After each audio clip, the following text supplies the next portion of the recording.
সৎ চিত এবং আনন্দের স্বরূপ ভগবান শ্রীহরিকে কোটি কোটি নমন পূর্বক সমবেত ভক্তমণ্ডলী গৌরাঙ্গ মহাপ্রভুর অনুকম্পায় অশেষ কৃপায় আজ আমরা সাপ্তাহিক ভাগবতে রাস পঞ্চ অধ্যায়ে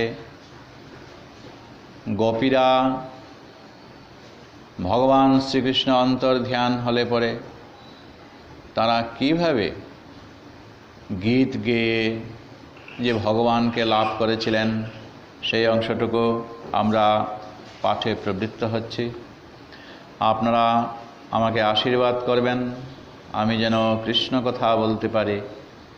বাঞ্ছা কল্পতরুভ্যশ্চ কৃপা সিন্ধুভ্যৈব চ পতিতানাং পাবনেভ্যো বৈষ্ণবেভ্যো নমো নমঃ। ভক্তগণ, গোপীরা ভগবান শ্রীকৃষ্ণের পদচিহ্ন দেখে দেখে তারা কার্যটা অনুমান করেছেন যে আর একটা মৃদু পায়ের পদচিহ্ন যে তারা পেয়েছে, তাই তারা ভাবতে ভাবতে গোপীরা বলে উঠেছিল যে অনয় আরাধিত নূনং ভগবান হরিরীশ্বর ইয়ৎ নো বিহায় গোবিন্দ প্রীত ইয়ামনয়দ রহ। অনয়া রাধিত নূনম, অনয়া অনয়া মানে এই যে বধূ, এই বধূ কর্তৃক আরাধিত। কারণ কৃষ্ণের পায়ের চিহ্নের সঙ্গে তারা একজন স্ত্রীলোকের পায়ের চিহ্ন তারা দেখতে পেয়েছেন। তারা বলছেন এই যে বধূ কর্তৃক আরাধিত হয়ে কৃষ্ণ এই বধূটাকে নিশ্চয় নিয়ে গেছেন ভগবান হরির ঈশ্বর, অর্থাৎ যিনি ভগবান, যিনি হরি, যিনি ঈশ্বর, সর্বনিয়ন্তা ভগবান বিষ্ণু বা ঈশ্বর, তাকে এই বধূ নিশ্চয়ই আরাধনা করেছিল। তার ফলে ইয়ৎ নো বিহায় গোবিন্দ প্রীত, আমাদের ত্যাগ করে গোবিন্দ প্রীত হয়ে ইয়ামনয়দ রহ, অর্থাৎ যে বধূকে রহ মানে গোপন স্থানে নিয়ে গেছেন। গোপীরা সবাই একসঙ্গে মিলে আছে আর ওই বধূ যে তাকে আরাধনা করছে তার প্রতি হয়তো স্নেহবশত, প্রীতিবশত সেই বধূকে নিয়ে এই যে সব গোপীদের কাছ থেকে ভগবান শ্রীকৃষ্ণ আলাদা হয়ে একটা গোপন স্থানে চলে গেছে। সেই বধূ নিয়ে এখন তারা চিন্তা করছে যে এই যে বধূ, আমরা তো অনেক ভগবানকে যে ভজন সাধন করছিলাম, কারণ আমরা আগে আলোচনা করেছি এই যে ব্রজের গোপীগণ তারা নিত্য সিদ্ধা, সাধন সিদ্ধা, কৃপা সিদ্ধা রূপে এসেছেন এবং তারা শুধু এই যুগের নয়, ওই সত্যযুগ থেকে, ত্রেতা যুগ থেকে তারা এই ভগবানের সঙ্গে রমণ করার জন্য চেষ্টা করেছিল এবং তারা আজ সৌভাগ্যবশত এই কৃষ্ণের পার্শ্ববর্তী তারা হতে পেরেছে। কিন্তু হলে কি হবে, এই তাদের চাইতেও আরও বেশি নিশ্চয় একজন আরাধনা করেছেন যে বধূকে নিয়ে আজ ভগবান শ্রীকৃষ্ণ এই অন্যত্র এই গোপীদেরকে ছেড়ে গোপন স্থানে তাকে নিয়ে গেছেন। গোপীগণের যে তারা এই কথাগুলা বলছেন, শুকদেব মুনি গোপীদের নাম উচ্চারণ করবার তিনি আর এখানে আর এতটুকু ব্যাখ্যা করতে যাচ্ছেন না। কারণ গোপীরা যখন শুক পাখিকে পাঠায় যে কৃষ্ণলীলা বলার জন্য, তখন এই শুক পাখিকে নিষেধ করে দেওয়া হয়েছিল, দেখো শুক, লীলা বলবে কিন্তু আমাদের নাম উচ্চারণ করে বলবে না। জানো তো এটা রসের লীলা, নাম উচ্চারণ করলে যে লজ্জা লাগে। শুক পাখি, হ্যাঁ, না, এখানে সুখদেব গোস্বামী ঠিকই, কিন্তু এখানে সুখ পাখির কথা বলছেন। তারা গোপীরা সুখ আর শাড়ি দুইটা পাখি আছে, এই সুখ পাখিকে তারা তখন পাঠিয়ে দিচ্ছে, যাও এখন কৃষ্ণের গুণগান গাইবে। তো এখন ওই কৃষ্ণের গুণগানটা তুমি যখন বলবে, রাধার নামও বলবে, তখন এই আমরা যে পাঠিয়েছি, হ্যাঁ, এইটা কিন্তু তাকে বলবে না। তাই তখন এই সুখ নিজে আবার এখন শুকদেব মুনি হয়ে এখন ওই সুখ পাখির কথা বলতে গিয়ে আজ নিজে শুকদেব মুনি এখন এই কথাটা এতটুকু আর অগ্রসর হতে পারছেন না, যে স্বয়ং রাধা এইভাবে তিনি স্পষ্ট করতে পারছেন না যে একজন বধূ আরাধিত, অনয়া আরাধিত। অনয়া মানে হচ্ছে এই যে বধূ, অনয়া শব্দের অর্থ হচ্ছে বধূ। এই যে বধূটা যার দ্বারা আরাধিত হয়েছেন, মানে সেই রাধার কথাটাই উল্লেখ করছেন। ডাইরেক্টলি তিনি এখানে রাধা বলে আর উল্লেখ করছেন না। এখন সোজাসুজি আসছে আবার এই শুকমুনির কাছে। শুকদেব মুনি এখন এই ভগবান শ্রীকৃষ্ণের এই যে প্রেমলীলা, এইটা কিন্তু তিনি প্রেম পর্যায়ে, তিনি আর রমণ পর্যায়ে এবং মাধুর্যে তিনি এতটুকুতে আর তিনি নিতে চাইছেন না। চাওয়ার কারণ একটা আছে, কারণ এই দুদিন পরেই মারা যাবেন পরীক্ষিত মহারাজ। তো পরীক্ষিত মহারাজ যিনি মৃত্যু পথযাত্রী, আর সেই মৃত্যু পথযাত্রীকে এখন যদি এই ভালোবাসার প্রেমের কথা দিয়ে যদি তাকে ভুলিয়ে রাখা হয়, তাহলে তো সেটা হয় না।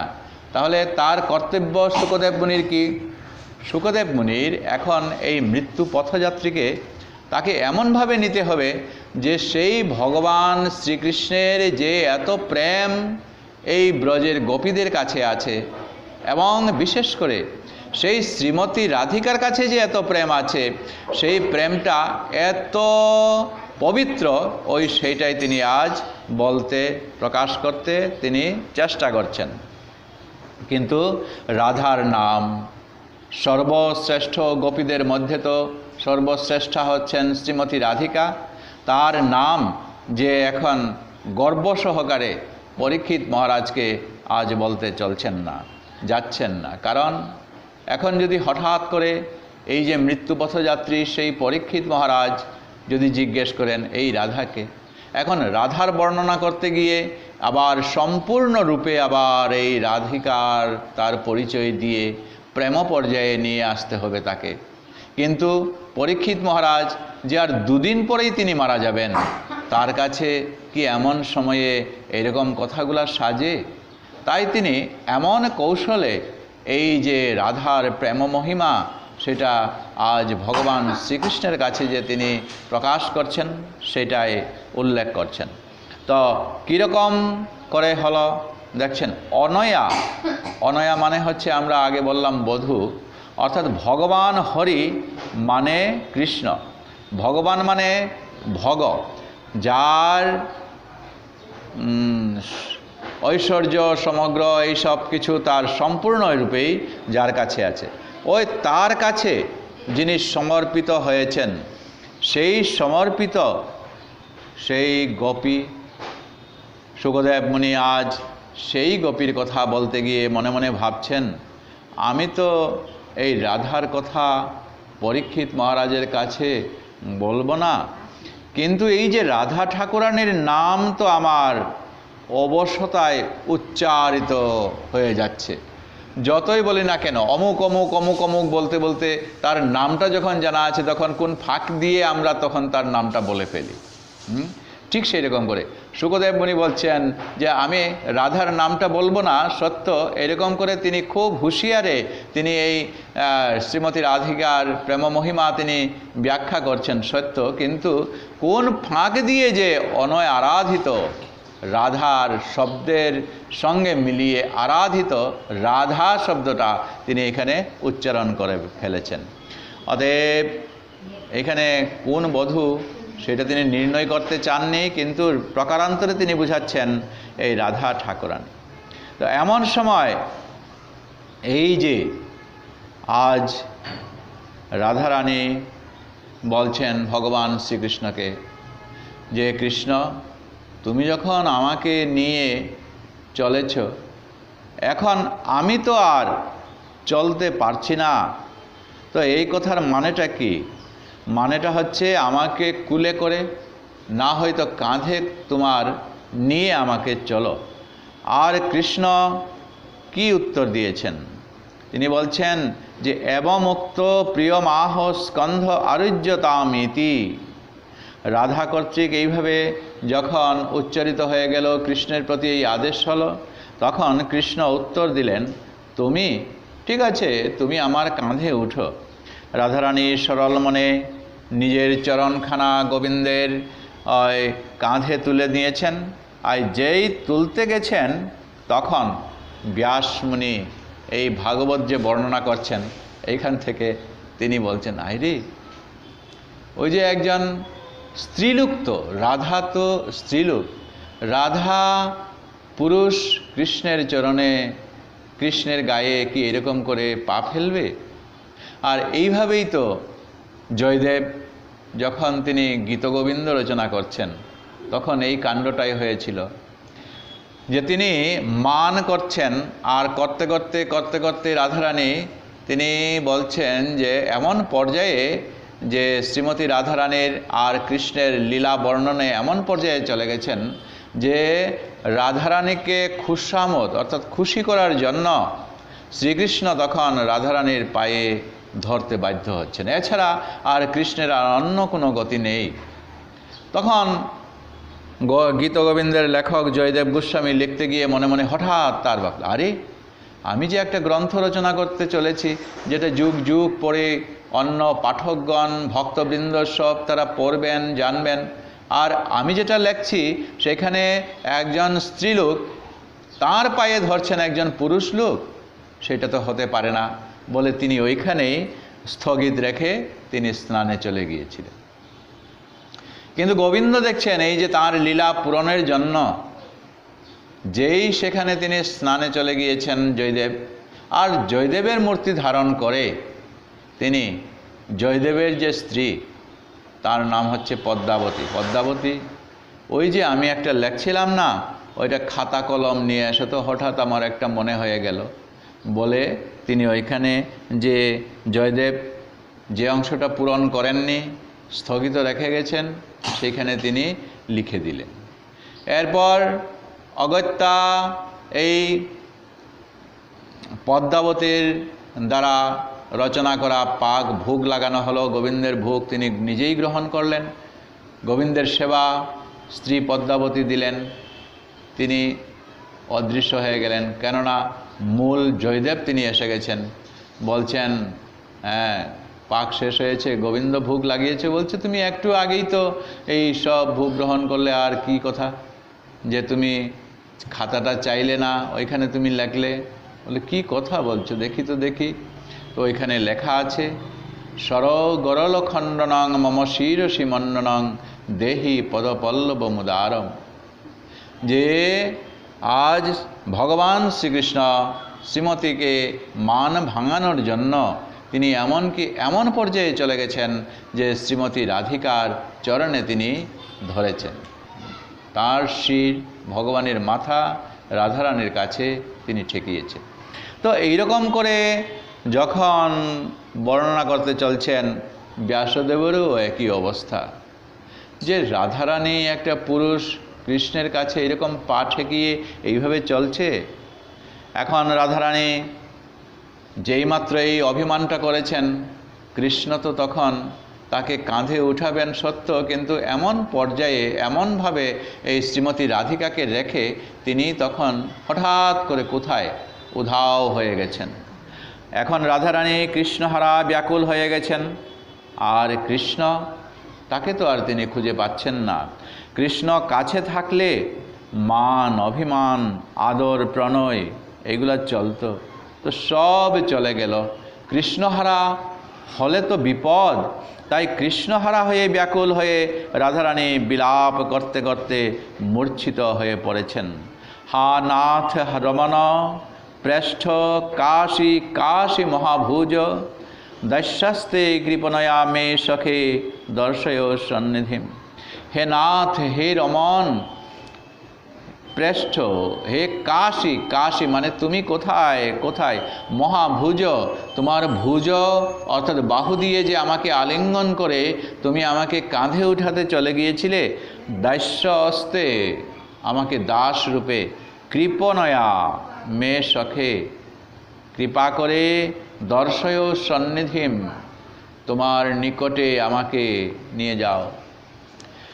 তো এখন এই যে কৃষ্ণ সকল গোপিকাকে ত্যাগ করে শ্রীমতী রাধারানীকে প্রসন্ন করার জন্য রাধারানীকেও নিয়ে গিয়েছিলেন, তাকেও ত্যাগ করে তখন চলে গেছেন।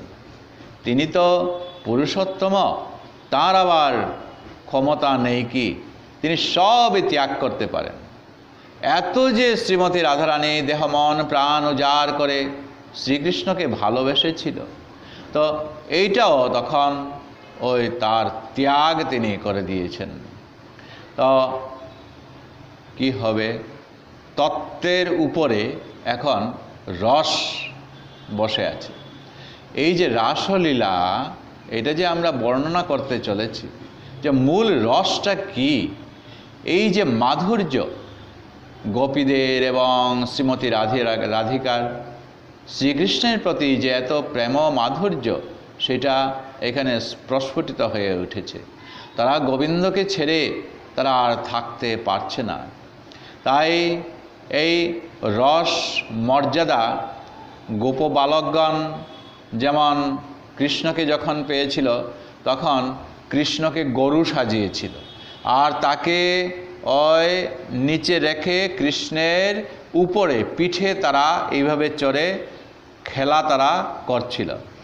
কিন্তু কৃষ্ণ যে কিছু খাবে, আর ওই কৃষ্ণকে কিছু খাওয়াতে গিয়ে তারা কি করেছে, তারা আগে খেয়েছে, এরপর তারা সেই ঝুঠা যদি মিঠা হয় বা ভালো হয় তখন সেটা এই কৃষ্ণকে খাইয়েছে। তো কৃষ্ণ তখন একবার জিজ্ঞেস করেছিল যে দেখো ভাই সব, তোমরা যে তোমাদের আদিক সেটা খেয়ে খেয়ে আমাকে দিচ্ছ, এটার কারণ কি? তখন তারা বলছিল যে দেখো কৃষ্ণ, এই বৃন্দাবনে এসে যত সব বিপদ এই তোমার উপর হচ্ছে, কত পুতনা অঘাসুর বকাসুর এইভাবে চলে গেল, এই বিপদগুলা এইগুলা থেকে তো তুমি আমাদেরকে রক্ষা করেছ। তাই এইখানে যদি কোনো বিষযুক্ত ফল যদি আমরা খেয়ে থাকি, আমরা অজ্ঞান হয়ে যাব বা মরে যাব।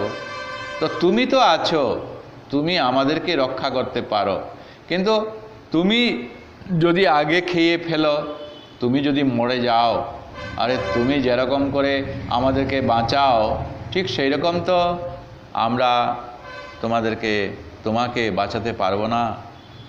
তাই শুকদেব গোস্বামীর এই বাক্যটা বলছেন যে ইত্থং শতং ব্রহ্ম সুখানুভূত্যা দৈসঙ্গতানাং পরদৈবতেন মায়াশ্রিতানাং নরদারকেন শাকং বিজন্ন কৃত পুণ্য পুঞ্জা।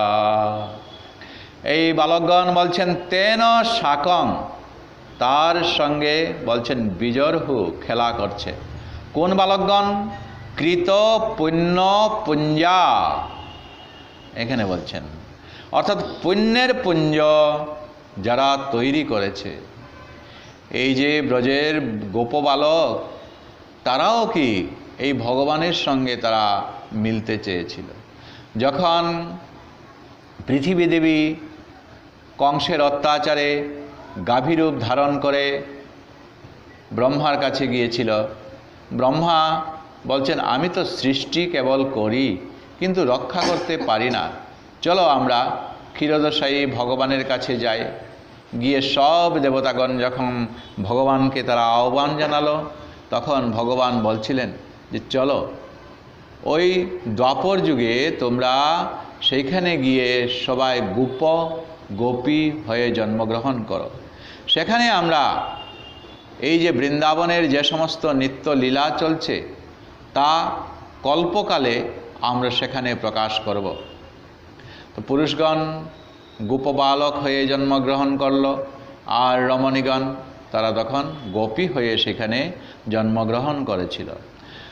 তো এই যে ব্রহ্ম সুখ অনুভূতি, অর্থাৎ কৃষ্ণের সঙ্গে মিলে যে তারা আনন্দ পাচ্ছে, সেই আনন্দ ঠিক সেই রকমই ব্রজের গোপীরাও পাচ্ছে, রাধাও এবং অন্যান্য গোপীরাও তারা পাচ্ছে।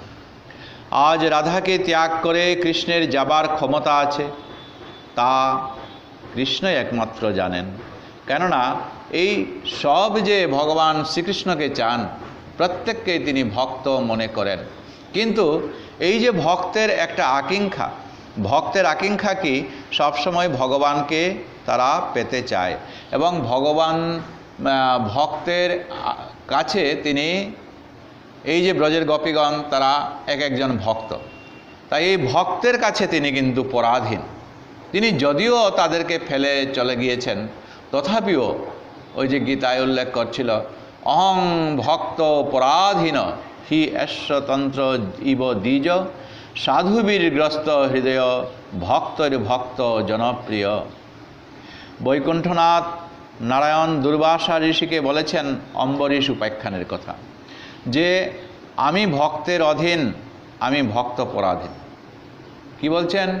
যখন অম্বরীশ দুর্বাসা মুনি পারণের সময় আসছিল, তখন বলছেন, রাজা আমি আপনার এখানে পারণ করব, আর আমি একটু স্নান করে আসি বলে তিনি এখানে স্নানে গেলেন, কিন্তু আসছেন না, পারণের সময়টা পার হয়ে যাচ্ছে। তখন অম্বরীশ মহারাজ অমাত্য বৈষ্ণববর্গ ব্রাহ্মণবর্গ যারা ছিলেন তাদেরকে জিজ্ঞেস করে জানলেন যে যদি ওই কৃষ্ণ পাদুদক, অর্থাৎ কৃষ্ণকে স্নান করানো বা কৃষ্ণকে চরণ ধোয়া সেই জল, তুলসী জল যদি খাওয়া যায়, তাহলে সেটা পারণও হয়ে গেল, আবার পারণ নাও হয়ে গেল, কারণ জল তো খাওয়া যায় একাদশী উপবাসে। আর এইখানে তাকে একটু অপেক্ষা করা হবে দুর্বাসা মুনিকে। আর যেইমাত্র তিনি মুখে দেবেন, ওই তখনই এসে দুর্বাসা মুনি বলছেন, ও আমাকে রেখে তুমি পালন করছো, ঠিক আছে দেখো তাহলে আমাকে অপমান করার কি হয় পরিণাম। বলে তিনি তার জটা থেকে একটা চুল বের করে ওইখান থেকে কৃত্তা নামক রাক্ষস বের করেছিলেন। আর সেই কৃত্তা যখন অম্বরীশকে গ্রাস করতে গেছে, তখন ভগবানের নির্দেশ আগেই আছে, বৈষ্ণবদেরকে রক্ষা করার জন্য সুদর্শন চক্রকে আগেই বলা আছে। অমনি সুদর্শন চক্র এসে ওই দুর্বাসা কৃত্তা রাক্ষসকে হত্যা করলো, আর দুর্বাসার দিকে তখন চলতে লাগলো। দুর্বাসা ক্রমে গেলেন ব্রহ্মার কাছে, ব্রহ্মলোকে। ব্রহ্মা বলছেন, আরে বিষ্ণুর এই সুদর্শন চক্র থেকে আমি তোমাকে রক্ষা করতে পারবো না। শিবলোকে গেলেন, শিবের কাছে, শিবও একই কথা বলছেন। বিষ্ণুর কাছে যখন গেছেন, তখন বলছেন বিষ্ণু, এত সুদর্শন চক্র তো আমার আগেই রক্ষা করা আছে, যে বৈষ্ণবদেরকে আমার রক্ষা করার জন্য, ভক্তদেরকে রক্ষা করার জন্য। দুর্বাসা ঋষি বলছেন যে আমিও তো আপনার ভক্ত, তাহলে আমাকে কেন আক্রমণ? তখন বলছেন যে দেখুন, এই যে অধীন বললেই পরাধীন হয় না, পর শব্দটা প্রকাশ করছে কি আমার দেহ হচ্ছে ভক্তের অধীন। কোন ভক্ত? ভক্তই আবার ভক্তকে হিংসা করবে, সেটা নাকি ভক্ত? গতিকে আমার মন ভক্তের অধীন, এটা বোঝানোর জন্য তিনি বলছেন পরাধীন, ভক্তের পরাধীন। তাই অম্বরীশের যে ভক্তত্ব, তা অপেক্ষা রাধারানীর যে ভক্তত্ব, রাধারানীর যেটা ভক্তি, অম্বরীশ যে ভগবানকে ভক্তি করছিল, সেই ভক্তি বড় আশ্চর্য, যে ভগবান ছাড়া অম্বরীশ আর কিছু বুঝে না। অম্বরীশ যখন মন্দিরে চলে যান, তিনি পূজারীকে দিয়ে এই পূজা করানোর কথা, কিন্তু নিজে গিয়ে সেখানে নিজের হাত দিয়ে সেখানে মার্জন করছেন মন্দির, পূজা করছেন নিজে, অথচ তিনি রাজা। তার ভক্তিটা কতটুকু দেখুন। এখন সেই ভক্তির সঙ্গে ভক্তির তুলনা করছেন। আর রাধারানীর ভক্তিটা, এই রাধারানীর ভক্তিটাও ওই অম্বরীশের সঙ্গে শুকদেব মুনি একটু তুলনা করতে এসে তিনি এখানে বলছেন যে দেখুন, রাধারানীর ভক্তত্ব তো ওই অম্বরীশের কাছ থেকে আরও বেশি, কোটি গুণ বেশি। সকল ভক্ত সমাজের কাছে তিনি বন্দনীয়। কৃষ্ণ নিজে বলেছেন, চৈতন্য চরিতামৃতে সেটা উল্লেখ আছে, রাধিকার প্রেম গুরু করি, রাধিকার প্রেম গুরু আমি শিষ্য নট, সদা মা নানা নৃত্যে নাচাই উদ্ভট। রাধিকার প্রেমটাকে তিনি গুরু করে নিয়েছেন। পরবর্তীতে যখন কলিকালে এলেন তিনি, তখন তিনি বলছেন রাধা আমার প্রেমের গুরু। হ্যাঁ, এই রাধাকে নিয়ে তখন তিনি বলছেন রাধা আমাকে শিখিয়েছেন এই ভক্তিটা, আর আমি তো শিষ্য। নট, নট মানে কি?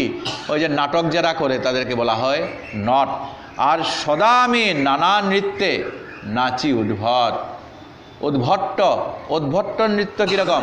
যে উপরে তিনি চলে যাবেন, আবার নিচে লম্ফ দিয়ে এরকম উপর নিচে ওঠা, এরকম তার নাচ। আর একেবারে বিভোর হয়ে যান। রাধা নাম যখন তিনি পড়েন এবং পূর্বলীলা যখন তিনি স্মরণ করেন, তো স্মরণ করার সাথে সাথে তার একেবারে মন প্রাণ কি হয়ে যায়, গৌরাঙ্গ মহাপ্রভু কিছু জানে না, তখন কেবল উদ্ভট্ট নৃত্য, ওই লম্ফ দিয়ে তিনি নৃত্য করতে থাকেন।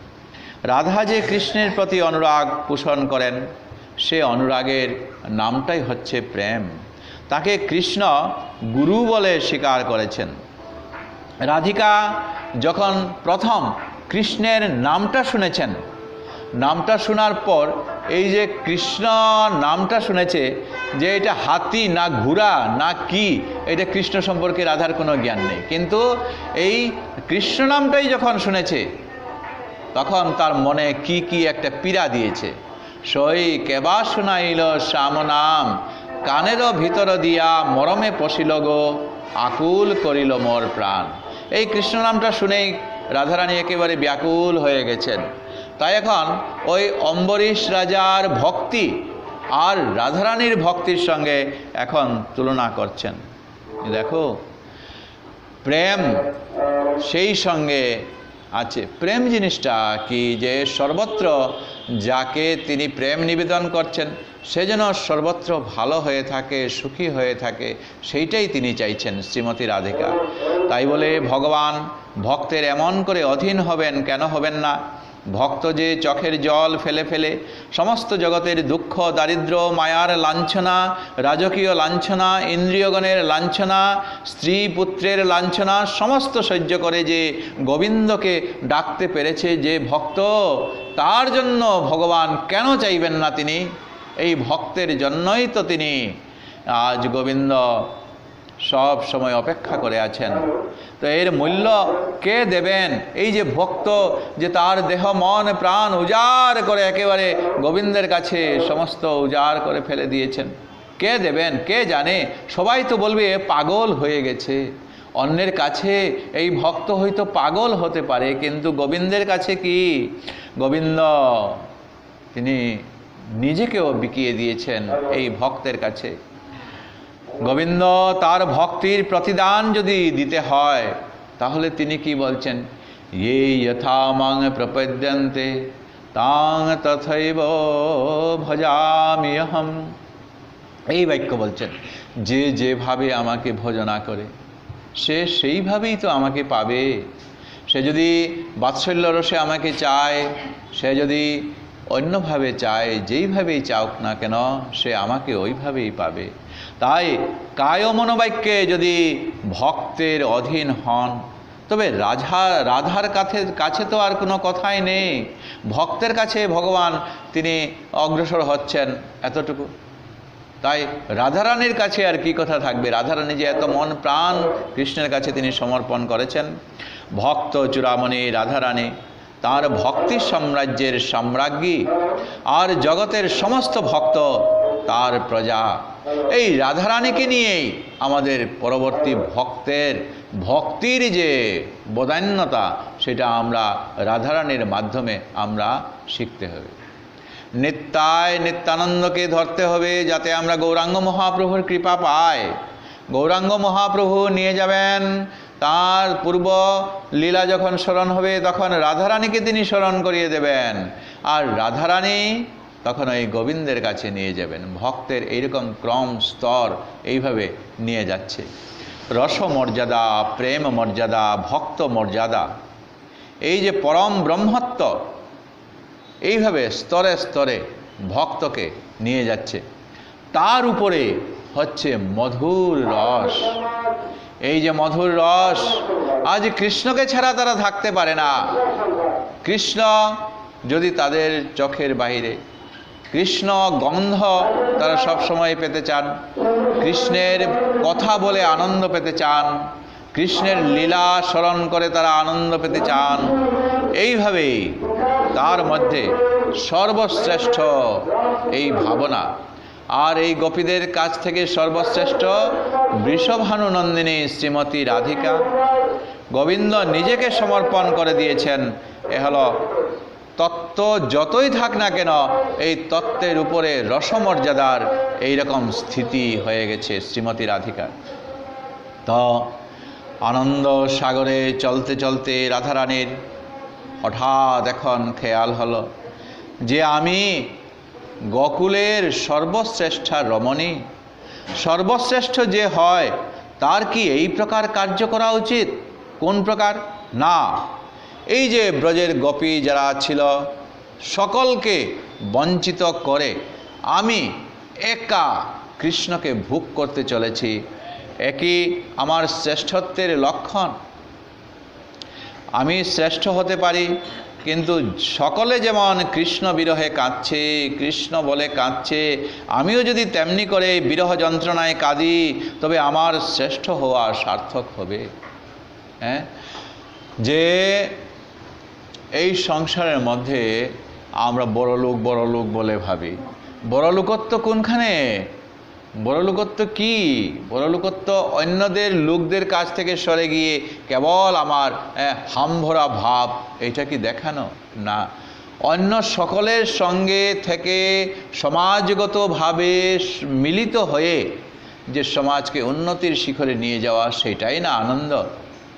একা একা এই কর্মগুলা করলে কি আনন্দ পাওয়া যাবে? সেটা পাওয়া যায় না। মিলিতভাবে যেটা করা যাবে সেইটাই তো আনন্দ, সেইখানেই তো প্রবল আনন্দটা আসছে।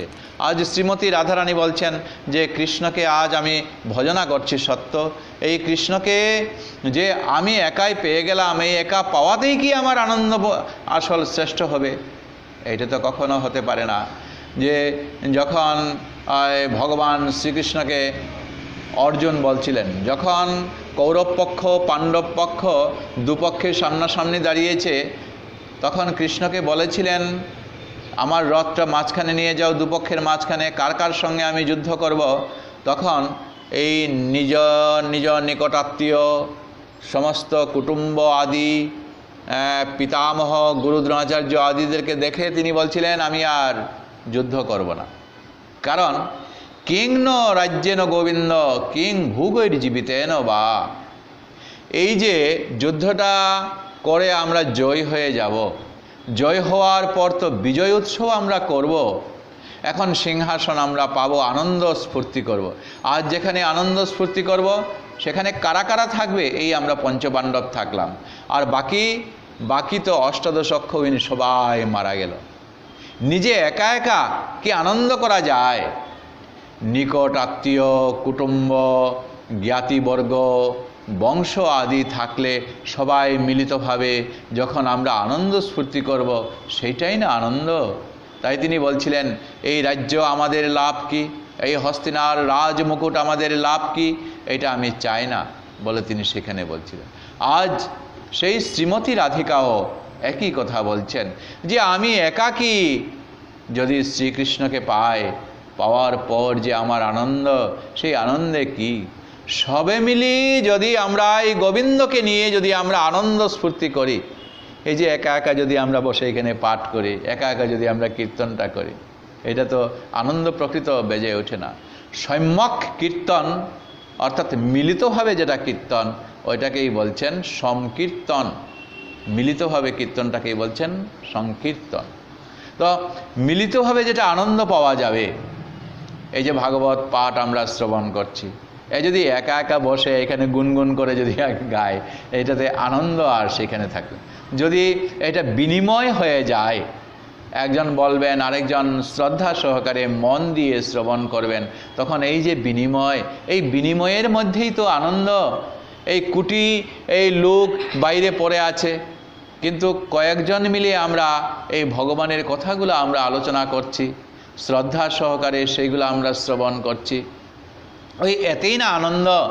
আজ শ্রীমতী রাধিকা সেই কথাটাই তিনি মনে মনে ভাবছেন, হে কৃষ্ণ, আমি একটু কৃষ্ণ বিরহ ভোগ করতে চাই অন্য গোপীর মতো।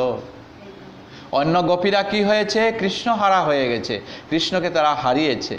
আজ আমিও তোমাকে হারিয়েছি, এখন ওই ব্রজের গোপীদের মতো, অন্যান্য গোপীদের মতো তোমাকে তো হারিয়ে ফেলেছি, আমি সেই হারানোটা আমি আনন্দ উপভোগ করতে চাই। পাওয়ার মধ্যে যে না পাওয়া যেটা আনন্দ, সঙ্গম বিরহ বিকল্পে বরমিহ বিরহ ন সঙ্গমস্তস্যা সঙ্গে শৈব তথৈকা ত্রিভুবনমপি তন্ময়ং বিরহে। বিরহ মানে দুঃখ।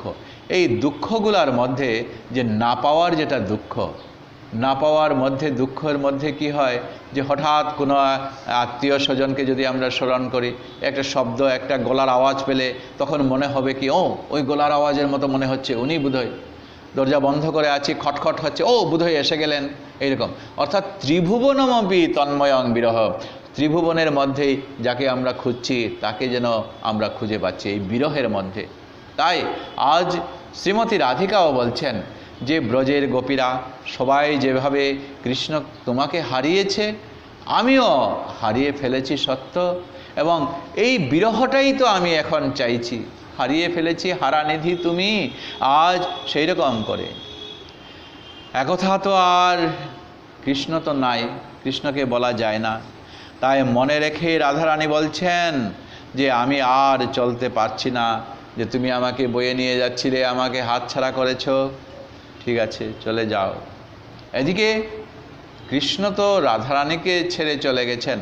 কৃষ্ণ এখন ভাবছেন, রাধা শুনছেন তো, রাধা যে কথা, বেশি তো দূরে না, রাধা আমায় কথাটা কেন বলল? যার থেকে বেদের জন্ম, তিনি ভাবছেন, ভেবে ভেবে কথাটার তত্ত্ব তো বুঝতে তিনি পারছেন না। হায় রে, ওহ এতক্ষণে গোবিন্দের খেয়াল হলো, তা তো বটে, ঠিক আমি চলতে পারছি না এ কথাটা নয়, আমাকে সরে যেতে বলছে।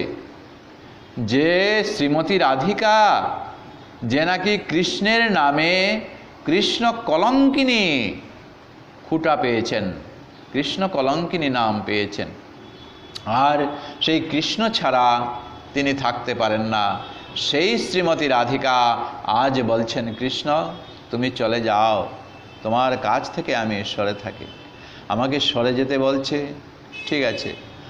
কোটি কোটি গোপী তারা বনে বনে আমাকে খুঁজে বেড়াচ্ছে, তারা যদি আমাদের দুজনকে একসঙ্গে ধরে ফেলে, দুজনকে মানে কৃষ্ণ আর রাধিকাকে, তাহলে রাধাকেই লাঞ্ছনা করবে বেশি, সমস্ত গোপীযূথ লাঞ্ছনা করবে।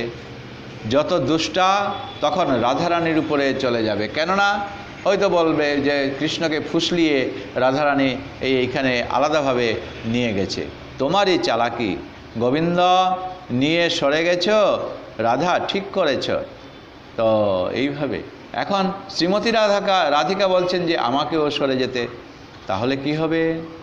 রাধা বিরহ ক্লিষ্টা হয়ে ভূমিতলে শয়ন হয়ে মূর্ছিত হয়ে পড়ে থাকে রাধা, আর সেই ওই যে ব্রজের গোপীগণ দলে দলে যুথে যুথে তারা এখন রাধিকাকে যদি এইখানেও পড়ে থাকে, তখন বলবে রাধিকার তো কোনো দোষ নেই, কারণ রাধিকাও কৃষ্ণ হারা হয়ে, কৃষ্ণ ছাড়া হয়ে এইখানে পড়ে আছে।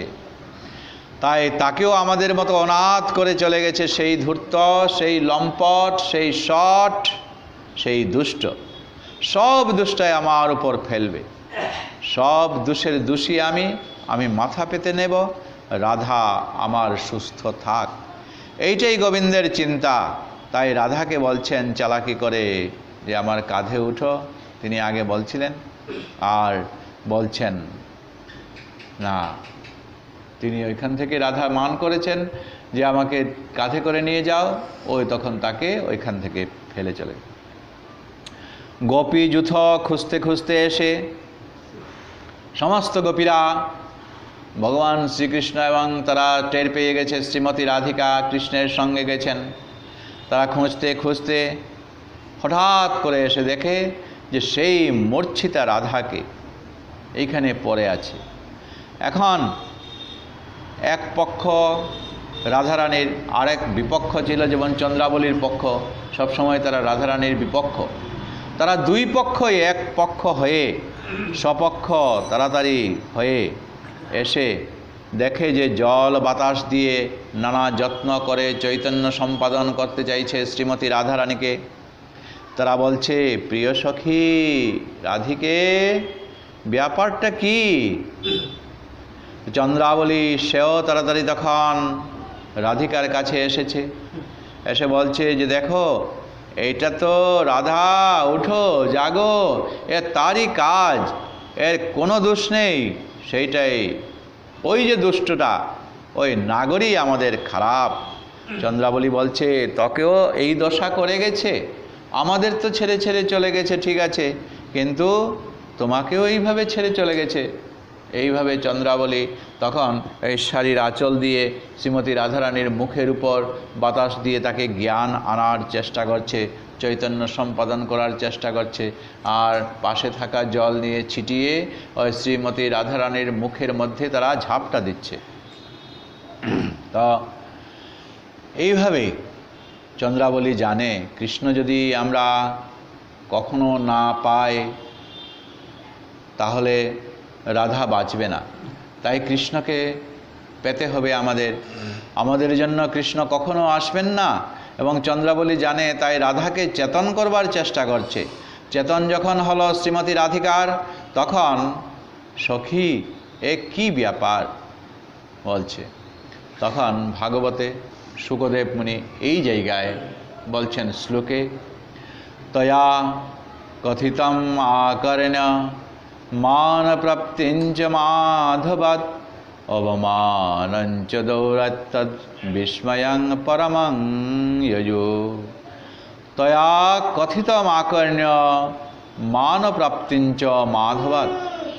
রাধারানী সমস্ত সখীদের এখন উদ্দেশ্য করে তাদেরকে বলছে যে তার মান প্রশান্তির জন্য কেমন করে তার চূড়া বেঁধে দিয়েছেন, কুলে বসিয়েছেন, কত রকম করে তার মান প্রসন্ন করেছেন এই কৃষ্ণ। অর্থাৎ শ্রীমতী রাধিকাকে যখন নিয়ে একলা চলে যাচ্ছেন, তখন শ্রীমতী রাধিকাকে কৃষ্ণ কিভাবে সাজিয়েছিলেন সেটা এই যে গোপী এখন রাধিকাকে পেয়ে গেল, সেই কথাটাই রাধারানী এখন বলছেন যে এই দৌরাত্ম্যবশত অপমান পেয়েছি সখী। আমি একটু মান করেছিলাম, আমি বলেছিলাম আমাকে কাঁধে নিয়ে চলো, এই যে আমার অহংকারটা, এই অহংকারের জন্যই আমি এই দোষটা পেয়েছি। কি দৌরাত্ম্য? একটা কৃষ্ণের আর একটা আমার। একটা কৃষ্ণের কি দৌরাত্ম্য? কৃষ্ণের দৌরাত্ম্য হলো, তোরা কৃষ্ণেতে সহস্র প্রেমবতী। এই যে 1000 জন, 16,108 গোপী, তো এই তোমরা সবাই কৃষ্ণকে ভালোবাসছ।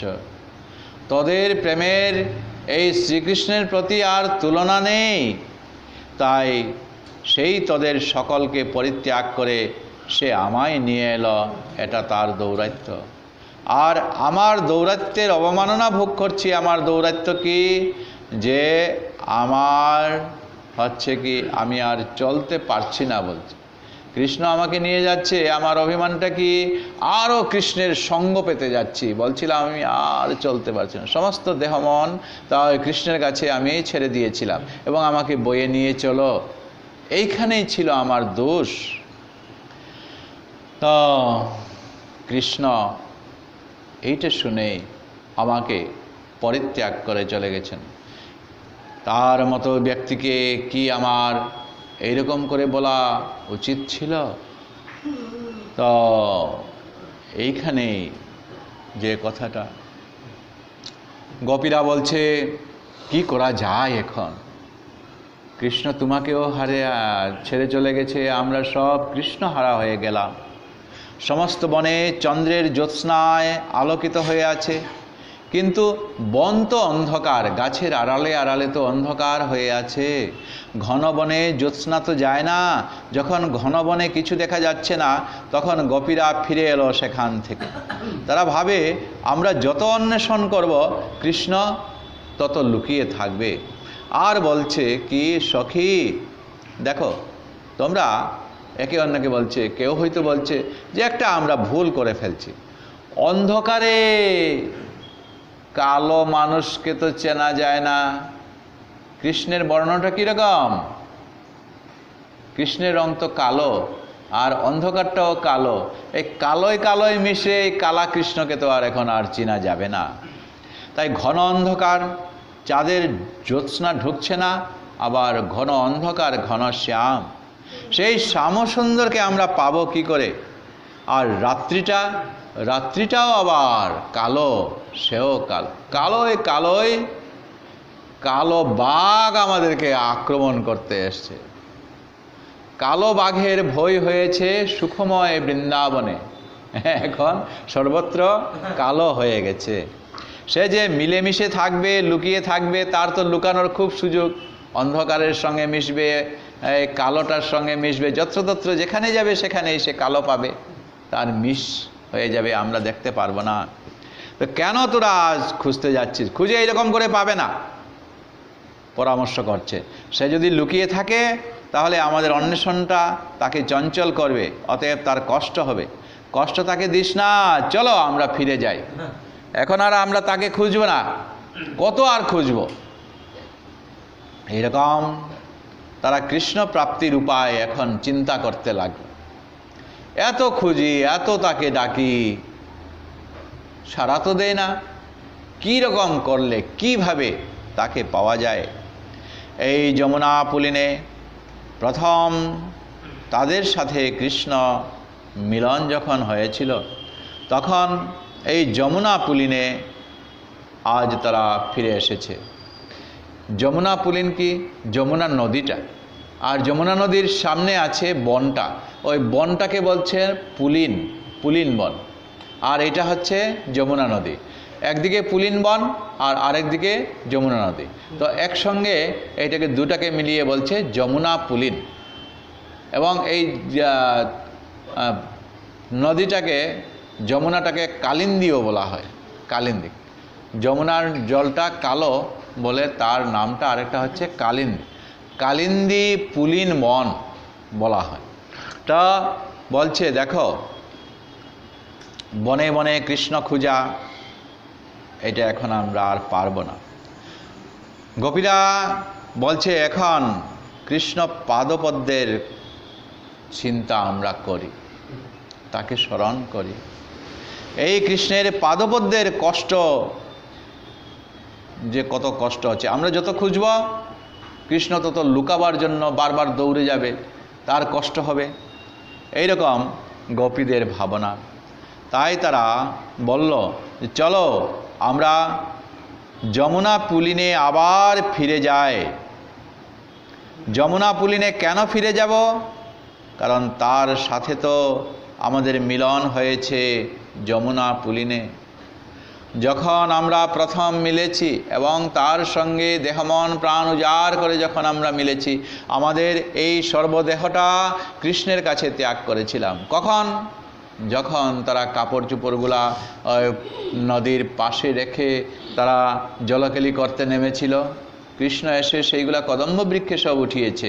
তখন কৃষ্ণের কাছে দুহাত তুলে দেহ মন প্রাণ উজাড় করে এবং লজ্জা ঘৃণা ভয় সব ত্যাগ করে দুহাত তুলে তারা কৃষ্ণের কাছে চেয়েছিল। তখন কৃষ্ণ সেইগুলা ফিরিয়ে দিয়েছিলেন এবং তিনি বলছিলেন কি, যে আমি তোমাদের পরীক্ষা করছিলাম এবং তোমরা পরীক্ষায় পাশ করেছ, তোমাদের দেহ মন প্রাণ আমার কাছে সব সমর্পণ করেছ, গতিকে তোমাদের সঙ্গে আমি মিলব ওই ভবিষ্যতের কোনো একটা রাত্রের মধ্যে।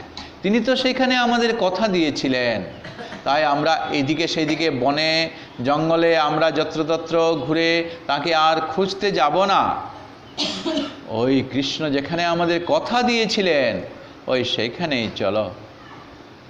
তো পুনঃ ওই পুলিন বনে, যমুনা পুলিনে তারা ফিরে এলেন। ফিরে এসে কি করলেন? গোপীরা তখন সবাই ওই ভগবান শ্রীকৃষ্ণের গুণগান তখন তারা গাইতে লাগলেন। গোপীর এই যে তাদের ভগবান শ্রীকৃষ্ণের প্রতি এত যে আগ্রহ, তারা সব কিছু ত্যাগ করেছেন। এবং উদ্ধব পরবর্তীতে যখন এই গোপীদের কাছে গিয়েছিলেন, অর্থাৎ কৃষ্ণ গিয়েছিলেন মথুরাতে, তিনি সেখান থেকে ফিরে আসতে পারেননি, তখন তার প্রিয় বন্ধু উদ্ধবকে পাঠিয়েছিলেন। এবং এই উদ্ধব গোপীদের সঙ্গে, কৃষ্ণহারা গোপীদের সঙ্গে তিনি অনেক দিন ছিলেন। তখন এই গোপীদের সঙ্গে থাকতে থাকতে তিনি ওই একটা কথা বলছিলেন, বন্দে নন্দ ব্রজস্ত্রীণাং পাদরেণুমভীক্ষ্ণসা ইয়াসাৎ হরি কথদি গীতাং পুনাতি ভুবনত্রয়ম। রেণুম, এতে বলছেন উদ্ধব যে যখন বন্দনা করলে গোপীর চরণধূলিকে, গোপীরা যে ব্রজ বৃন্দাবনে তারা কৃষ্ণ তো বিরাজ করেছেন, কৃষ্ণের চরণ রেণুর ধূলি কণা তো আছে ঠিকই, কিন্তু গোপীরা যে বিচরণ করেছেন সেই গোপীদের চরণধূলি তিনি বলছেন যত ধূলি আছে সবটাকে তিনি একে একে করে বন্দনা করছেন। উদ্ধবের উত্তর কি, আমার মতো নিজ ক্ষুদ্র ব্যক্তির পক্ষে গোপীর একটা চরণধূলিকে বর্ণনা করলে ঠিক মর্যাদা দেওয়া হবে, সবগুলিকে আমি মর্যাদা দিতে পারবো না। অথবা আমার যা বাঞ্ছা, বৃন্দাবনের লতা গুল্ম হয়ে জন্মগ্রহণ করব, তাহলে গোপীর চরণধূলি পাব। সাধন রূপে গোপীর একটি চরণধূলিকে আশ্রয় করেছি, কৃপা হলে আমার বাঞ্ছা পূরণ হয়ে যাবে। এই হচ্ছে গোপীর স্বরূপ। তিনি বলছেন যে ব্রজের গোপীর যে ধূলি এতগুলা মিলে, এটার একটা বেছে একটাকে তিনি বন্দনা করে বলছেন, এতগুলাকে বন্দনা করতে আমি পারবো না, এইটুকু আমার সামর্থ্য নেই, একটাকে আমি বন্দনা করব। এই চরণধূলি একটাকে আশ্রয় করে আমি যখন নিলাম, তখন আমার যেন বাঞ্ছাটা আমার পূরণ হয়ে যায়। এই হচ্ছে গোপীশ্বর। এই গোপীরা আজ তখন কৃষ্ণ বিরহে কাতর হয়ে আছে। আজ যুগমায়া দেবী তিনি তো অঘটন ঘটন পটীয়সী, তিনি আজ কি করবেন, এই লীলাটা গোপীদের যেরকম ক্রন্দন, আর গোপীরা আর এখন আর কৃষ্ণ অন্বেষণে তারা আর গেল না, এখন ওই যমুনা পুলিনে অর্থাৎ পুলিন বনের দিকে তারা মুখ করে যমুনা নদীর পাড়ে বসে তারা তখন ওই ভগবান শ্রীকৃষ্ণের তখন ডাক দিতে লাগল কি, যে এই ব্রজের গোপীদের ক্রন্দন, ব্রজের গোপীদের এইভাবে ডাকতে ডাকতে কৃষ্ণের বর্ণনা করতে করতে ভগবান শ্রীকৃষ্ণ তখন নিজে আর থাকতে পারলেন না। ব্রজের গোপীরা এই কৃষ্ণ অন্বেষণ বাদ দিয়ে তারা যেরকম করে একেবারে মন প্রাণ আগে সব কিছু ফেলে কৃষ্ণের কাছে সমর্পণ করেছিল, সব গোপী মিলে তারা ওই জায়গায় বসে একসঙ্গে মিলিতভাবে তখন ওই কৃষ্ণকে তারা আস্তে আস্তে বন্দনা করছেন। আজ যে তারা ডাকছেন, যে গীত গাইছেন, সেইটাই হচ্ছে এই গোপী গীত। তাই কৃষ্ণ সংকীর্তন কৃষ্ণ পাবার একমাত্র হেতু মনে করে ওই গোপীগণ তারা তখন এই কৃষ্ণের উদ্দেশ্যে এইরকম করে গভীরভাবে মন প্রাণ উজাড় করে তারা তখন কৃষ্ণকে ডাকছিলেন। এবং গান গেয়ে গিয়ে এই যে গোপীরা যে গীত গেয়েছিলেন এবং কৃষ্ণ সংকীর্তন অর্থাৎ কৃষ্ণ গান গেয়ে গিয়ে তারা যে ডাকছিলেন, ওই সেইটাই হচ্ছে গোপী গীত। কৃষ্ণ ছেড়ে গিয়েছেন তাদেরকে, কিন্তু তিনি আর যেতে পারেননি। গোপীরা যখন এইভাবে গীত করে ডাকছেন, এই তখন কৃষ্ণ নিজে আর থাকতে পারেননি, ওই গোপীদের কাছে এসে দেখা দিয়েছিলেন। এইটাই এই রাসপঞ্চোধ্যায় এবং ভাগবতের মধ্যে একেবারে শ্রেষ্ঠ, আর এটাই গোপী গীত বলে পরিচিত। আমরা আগামীতে এই গোপী গীতের কিছু একটা অংশ মানে প্রারম্ভিক আলোচনা করে আজকের দিনের পাঠের বিশ্রাম আমরা এখানে দিচ্ছি। পরবর্তীতে আমরা সেই গোপীগীত আলোচনা করব। নাম সংকীর্তনযস্য সর্ব পাপ প্রণাশনম প্রণামো দুঃখ শমনস্তং নমামি শ্রী হরিপদম। গুরবে গৌরচন্দ্রায় রাধিকায় তদালয়ে কৃষ্ণায় কৃষ্ণভক্তায় তদ্ভক্তায় নমো নমঃ। বঞ্ছাকল্পতরুভ্যশ্চ কৃপা সিন্ধুভ্যো এব চ পতিতানাং পাবনেভ্যো বৈষ্ণবেভ্যো নমো নমঃ। जय श्रीमद्भागवत महापुराण की जय। समस्त वैष्णव वृंद की जय। आपन आपन गुरुदेव की जय। हरे कृष्णा कृष्णा कृष्णा हरे हरे, हरे राम राम राम हरे हरे। हरे कृष्णा कृष्णा कृष्णा हरे हरे, हरे राम राम राम हरे हरे। हरे कृष्णा कृष्णा कृष्णा हरे हरे, हरे राम राम राम हरे हरे। ओम तत्सत्।